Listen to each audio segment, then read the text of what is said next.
This is one of the biggest problems that spiritual and creative people in business struggle with, and that is deciding on one goal and sticking with it. The problem is that you have way too many goals, way too many things that you're pursuing, and you don't know which one to focus on. So I'll give you a prime example.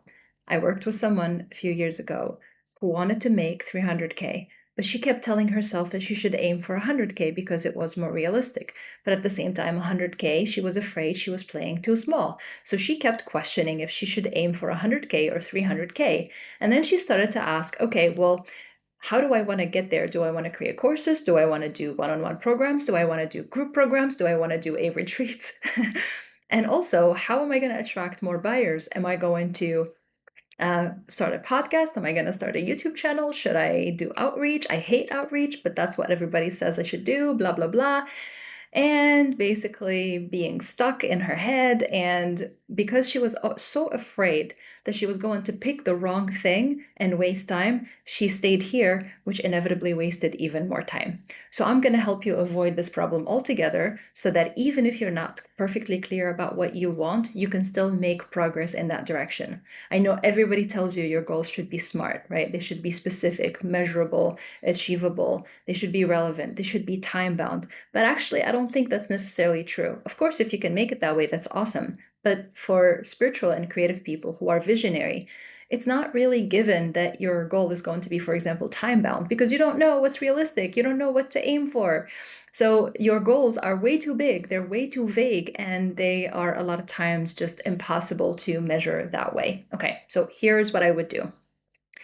I created a video. My last video was about figuring out your grand vision. This was about figuring out your universe. Like, what do you want to do with your life in the grand scheme of things? What do you want to create? Who do you want to be? All of that good stuff.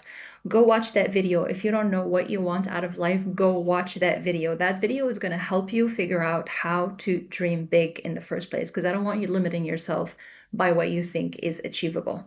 Okay, so you start there. Now, if you do know what you want and you're just needing help narrowing it down to things that are here and now that you can pursue from where you are and making a plan, then this video is going to help you. So you take a grand vision. Like for this person, she actually wanted to make millions of dollars, but she knew obviously that wasn't something that she had a clear path towards from where she was. 100K to 300K was a little bit more realistic, even though she wasn't 100% sure how she was going to achieve it. And again, she didn't know what kind of plan she wanted, like how to get there. The path wasn't clear. So in this example, how I guided her is I said, okay, pick the goal that you're excited about, that will get you, fired up, and that your mind believes in. It's not about what's realistic. It's about what is exciting and still believable. What does your mind believe is not impossible? Because if you think it's impossible, it's going to paralyze you. You're not going to get up. Okay. You're going to be discouraged. But if you think it's not exciting enough, it's not going to move you. So you have to find the right balance. It doesn't have to be a specific number. Pick a range. Say, I'm going to be happy with this much, but ideally I want this much, right? That's okay. That's fine. It's a general direction. And now here's the thing. Now you want to break that down into a milestone. A milestone is a checkpoint that's going to let you know that you are on track. So you can't make even 100K if you haven't first made $1, if you haven't made $10,000.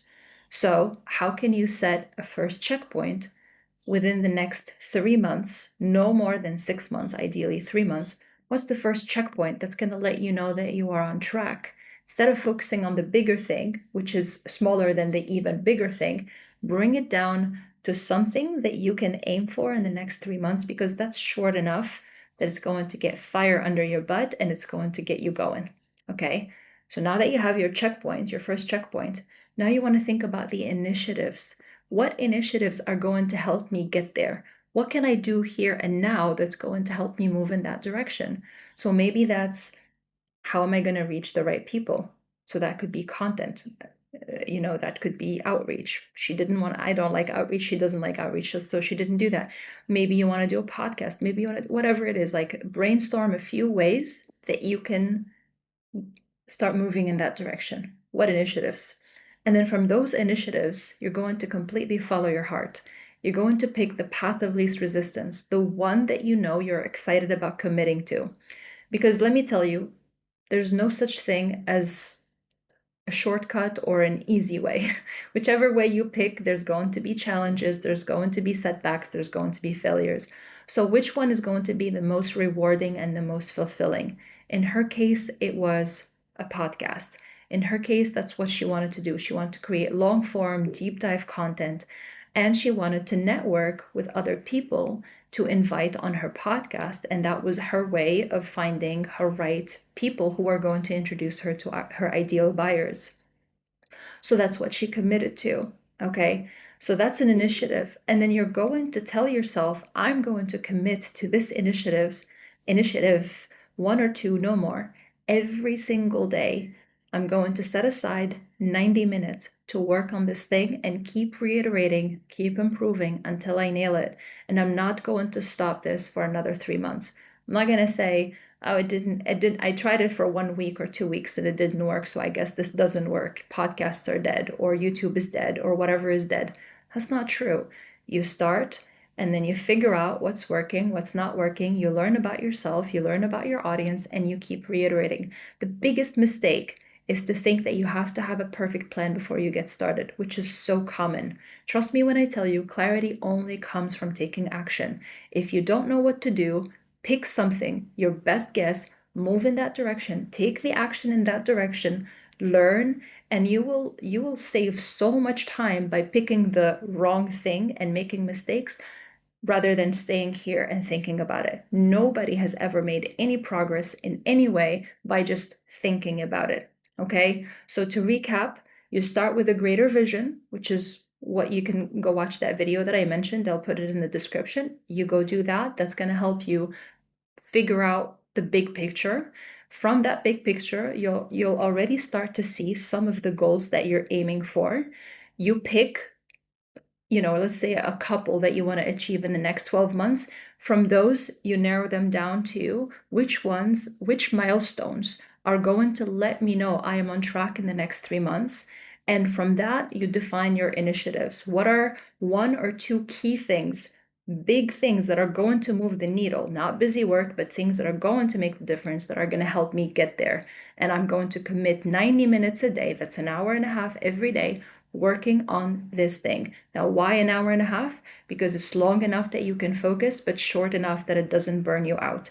And everybody, no matter how busy they are, can find or create an hour and a half in their day to focus on something that is so important to them. Another thing I will say is make sure that you set some constraints, set some limitations.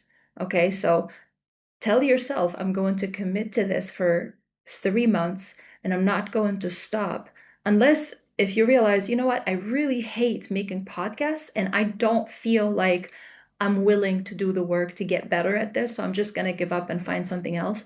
That's okay. But if you start doing that again and again, that's a pattern and then that's a problem. See, I'm trying to give you advice in a video like this. This is more generalized. When I work with people one-on-one, it's really specific to them, to their business and stuff like that, which is why it's really helpful to work with somebody who can understand you, your business, your patterns, and support you in creating something really specific to you.